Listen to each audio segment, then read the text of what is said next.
अब यहाँ तपाईँको तेल खरियाएँ ट्याक्क यसरी चलाउँदैछु म। यहाँ खोर्सानी पनि हालेको छ, टमाटर पनि हालेको छ, 2 पोटी के जाति हाल्यौँ अनि हर्दी पनि हाल्यौँ। हेर्नु त सक्नुहुन्छ तपाईँले गाइड।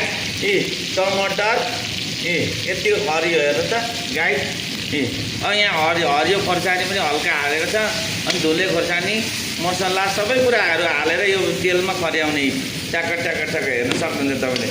एक कारी सरर अब मुन्टा हाल्छौँ हामी, सरर यसलाई चलाउँछौँ एकछिन। अनि सरर हामी यसमा ट्याक्क खरियो गाइड हामी आलु हाल्दैछौँ। आजको रेसिपी हेर्नु सक्नुहुन्छ तपाईँहरूले। चलाउनु पनि पऱ्यो हल्का फल्का टक्क टक्कै पारेर हल्का। आगो चाहिँ नरम पाल्नुपर्छ है गाइस।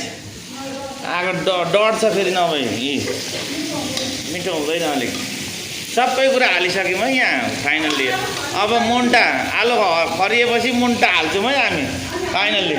अनि हामी मुन्टा हाल्छौँ।